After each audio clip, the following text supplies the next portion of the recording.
বিয়েতে আগে ডিজে কুপাইতো। কি কুপাইতো? আমি এটার ব্যাপারে বললাম, যারা বিয়েতে ডিজে নিয়ে আসবে ওরা লোকের বাড়ি যেদিন মারা যাবে ওই দিন আমার টাকা দিয়ে ডিজে ভাড়া করে বাজাবে। যে তোর বিয়েতে যদি ডিজে বাজে, তোর মুসলমানের দিন যদি, নুনু কাটার দিন যদি ডিজে বাজে, তা তোর মরার দিনও ডিজে বাজবে। ইমামের জায়গায় স্পিকার লাগাবো, দে বাড়ি, আমরাও তালে তালে নেইছে তো তুই আসবো কবরে, দরকার হলে ওর মধ্যেও একটা মনিটর লাগাই দিয়ে আসবো, দে কুপা। ঠিক আছে না বাজান? কারণ তুমি ডিজে বাজায় অনুষ্ঠান করবা, আনন্দ করবা, আর মরার দিন হুজুর আমার আব্বা, ওরে বাবা, আব্বা জন্য কইলছে ফেটে যাচ্ছে, শয়তান কোথাকার। এই আছে না নাই?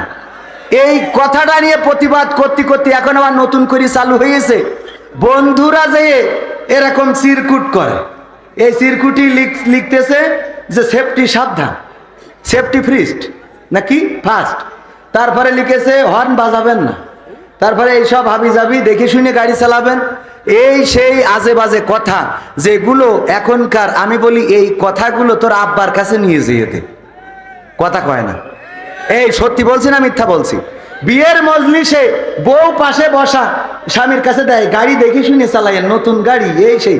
এই তোর মা তো আগে গাড়ি হয়েছিল তোর আব্বার জন্য, কথা কয় না। যে যিনি বিয়ে তো হালাল, মিলন করা হালাল, তার অর্থ এই না যে আপনি কুত্তার মতো যেখানে সেখানে করবেন। সুতরাং অনেক কথা বলা যায়, কিন্তু এমন না যে যেখানে সেখানে বলবেন। কথা কি মনে থাকবে?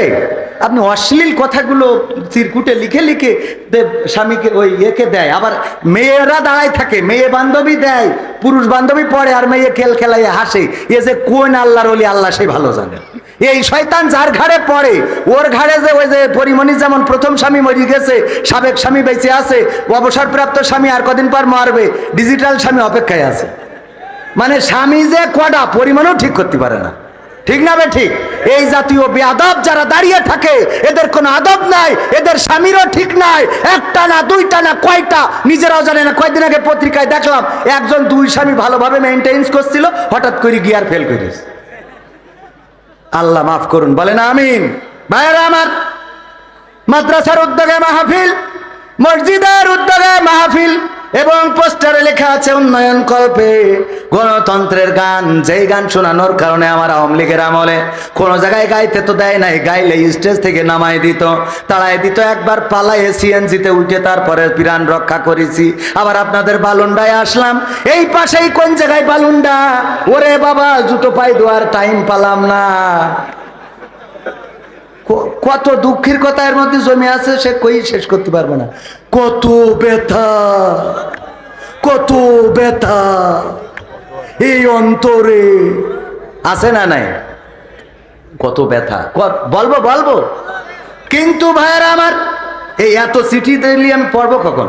আসসালামু আলাইকুম হুজুর, আপনার আমির হামজার সাথে ভালো পরিচিত, আপনি আমির হামজা হুজুরের একটা, আমি আমির হামজা হুজুরের একটা ওয়াজ শুনলাম, আমি কোনো অগ্রিম টাকা নিই না, কিন্তু ফোন দিয়েছিলাম, ওনারা তো টাকার দাবি করতেছে, আপনি যেহেতু ওনার কাছের মানুষ, এ বিষয়ে আপনার মতামত কি? আল্লাহ রে, এই সব প্রশ্নগুলো আপনারা দেন। আমির হামজা ভাই নিসাক্কা একজন ভালো মানুষ, আল্লাহওয়ালা, পরহেজগার এবং সোজা সাপটা মানুষ, কিন্তু এই মানুষটাকে ব্যবহার করে কিছু মানুষ আছে, বক্তাকে ব্যবহার করা মানুষ আছে না নাই? ডানে বামে কিছু দেখবেন যে নেতা, উনি যাচ্ছে, উনার গায়ে একজন গরিব মানুষের ঘা লেগেছে, উনি যদি পাইতো তার ধরি কপালে চুমো খেত যে আহারে তোমার ঘা লেগেছে মাফ করে দাও, কিন্তু উনি ধরি চুমো খাবে কি? পাশে যে সাইড নেতারা রয়েছে, ওই নায়ক আর সমন্বয়ক, ওরা ধরিতে দাঁত মাত 3-4 ডাকে খুলাই যায়, ঠিক না বে ঠিক? নেতার দোষ না, দোষ কার? সাইড নায়কদের। মনে থাকবে তো, নায়কদের দোষ না, সাইড নায়কদের। তো আমির হামজা ভাইয়ের কোনো দোষ নেই, দোষ হলো কাদের?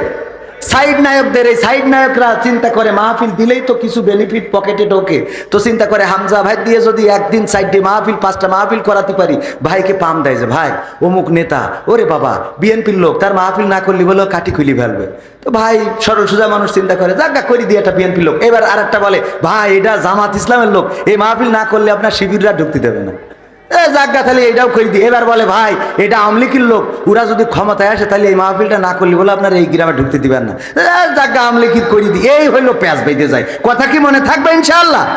মনে থাকবে? ভাইয়ের কোনো দোষ নেই। তো ভাইয়েরা আমার, এখন অল্প সময় 5টা মিনিট আপনাদের কাছে চেয়ে নিচ্ছি। 5 মিনিটের মধ্যে মাদ্রাসার উন্নয়ন, মসজিদের উন্নয়ন, 1.5 লাখ টাকা বাকি। কয় টাকা?